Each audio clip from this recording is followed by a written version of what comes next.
We know sharing is important, in school, at home, anywhere. But how to communicate this to our children? Here's how to teach them to be sharing pros. Top. That's mine, give it back, are two well-known phrases to both parents and early childhood educators. We are all familiar with the grabbing and shouting of a toy that wants to be played with. During preschool, making an effort to teach sharing to children becomes significantly more important. At this age, we largely teach sharing by impressing kids with its value. As parents, we hope that to our children, sharing is an act of kindness that brings us together. Even so, sharing does not always come naturally to young children. The concept of sharing your belongings can be daunting and scary. Check out these 3 amazing tips for teaching your child to share. Children have difficulty sharing, especially young children. This is a normal part of the development process. Knowing and accepting this is the first step in teaching your child to share. Here's an overview of what's going on inside that possessive little mind. 1. Selfishness comes before sharing. The power to possess is a natural part of the child's growing awareness.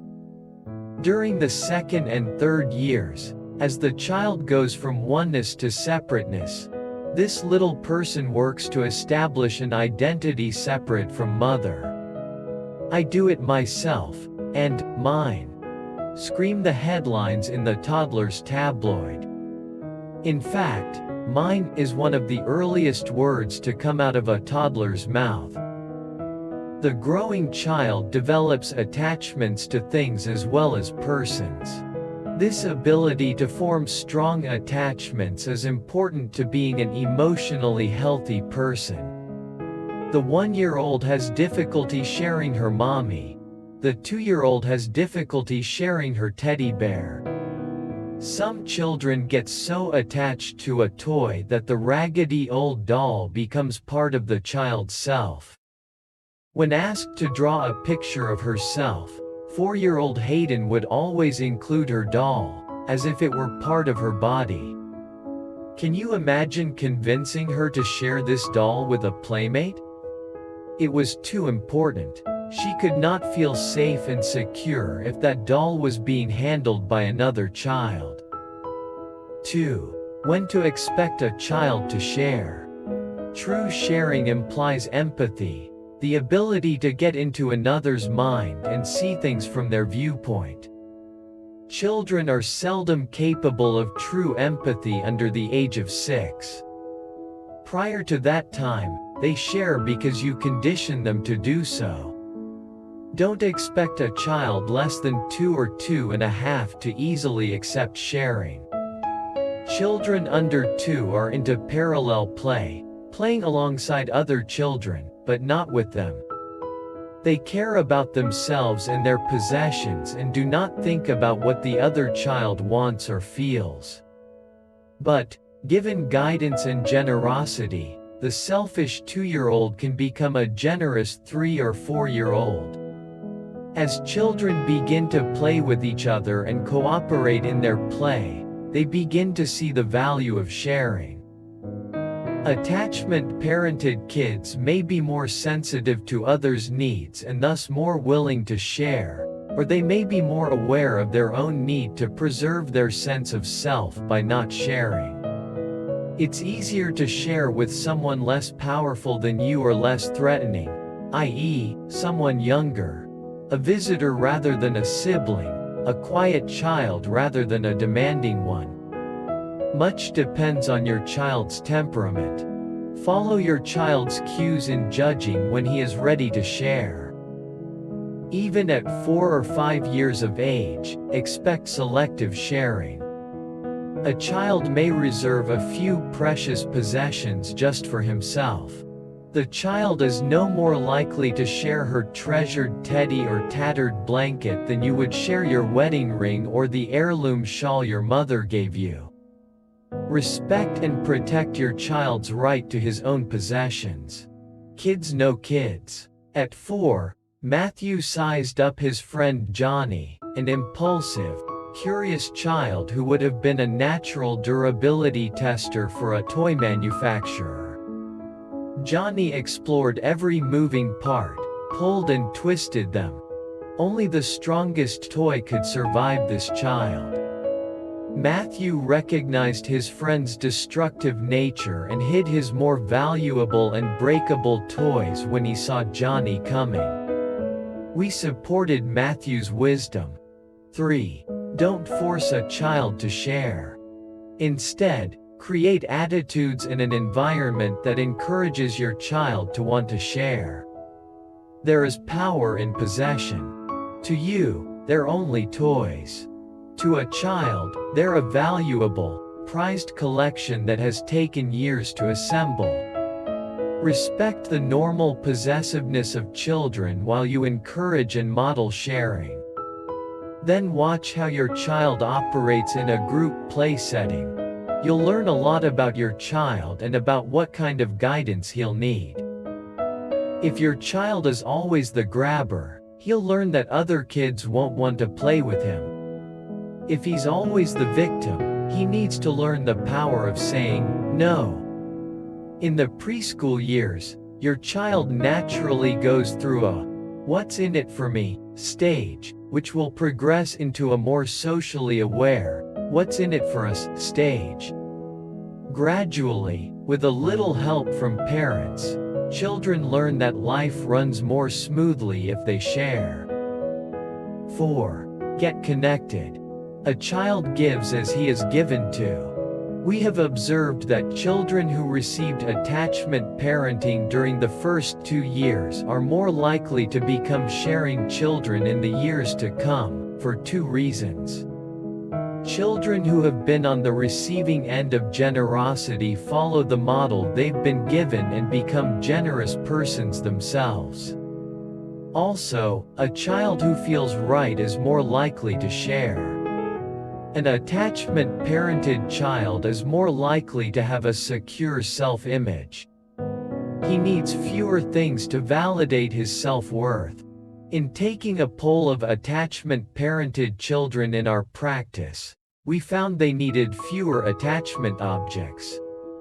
They are more likely to reach for mother's hand than cling to a blanket. 5. Model generosity when you teach your child to share. Monkey see, monkey do. If big monkey shares, so will little monkey. When someone asks to borrow one of your toys, make this a teachable moment. Mommy is sharing her cookbook with her friend. Let your sharing shine. Share with your children. Want some of my popcorn? Come sit with us. We'll make room for you.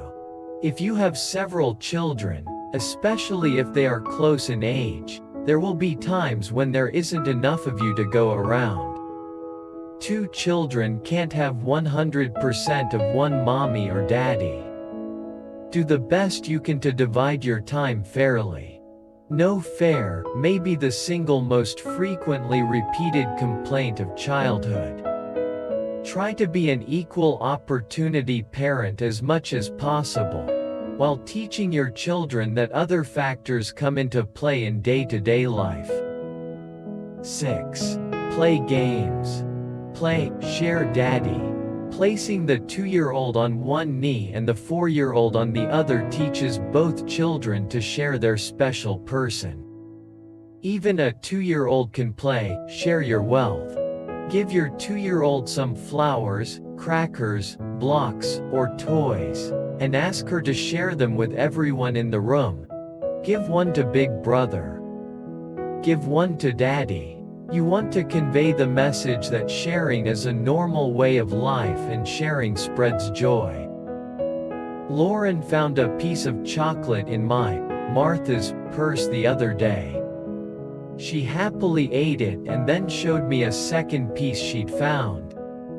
I told her that piece was for Stephen and Matthew to share and asked her to go give it to them, thinking to myself she'd just eat it on her way.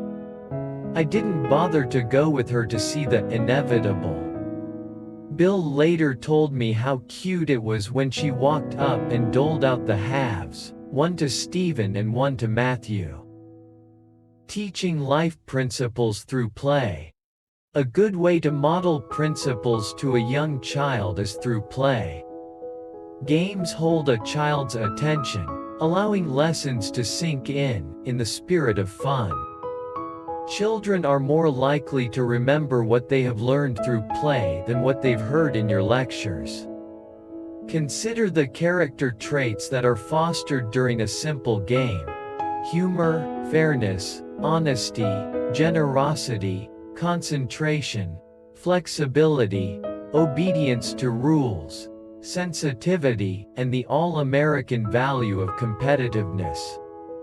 And, sorry to say, unhealthy traits such as selfishness, jealousy, lying, and cheating can also be experienced through play.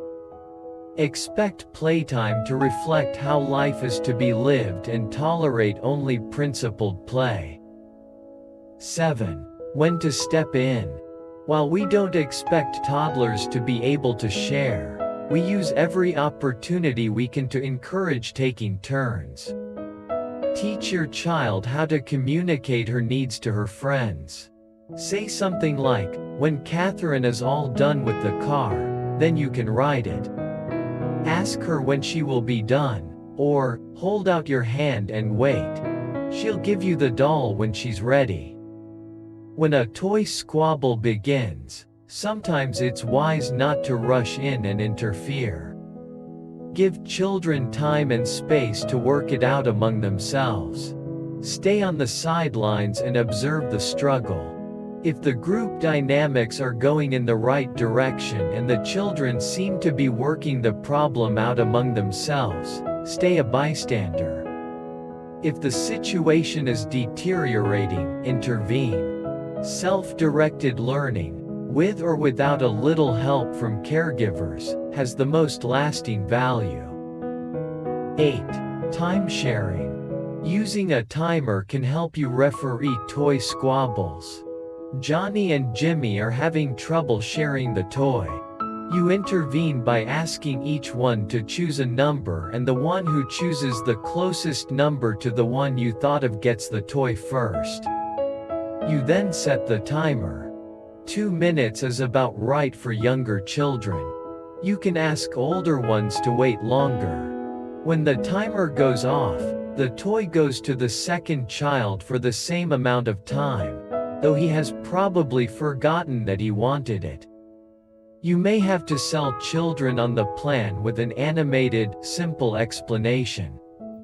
Walk them through a cycle, starting with the older one or the one more likely to cooperate. For example, Stephen has the toy for 2 minutes. The buzzer goes off. Extract the toy from Stephen with talking and encouragement and hand it to Lauren, reassuring Stephen it will be his turn again when the buzzer goes off. It may take several cycles before a child can hand over the toy on her own, smiling because she knows she will get it back. A family in our practice who uses the timer method told us that it worked so well that the older sibling runs to her mother saying, "Mom, set the timer." Susie won't share. External and internal timers help children learn valuable lessons for later life: how to take turns and how to delay gratification. If the time method doesn't work, time out the toy. Put it on the shelf and explain that the toy stays there until they learn to share it. Children may sulk for a while as the toy sits unused, but sooner or later the realization hits that it's better to share than to forfeit the toy completely.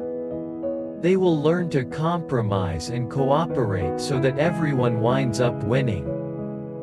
9. Plan ahead. If your child has trouble sharing his toys and a playmate is coming over, ask the playmate's parent to send toys along.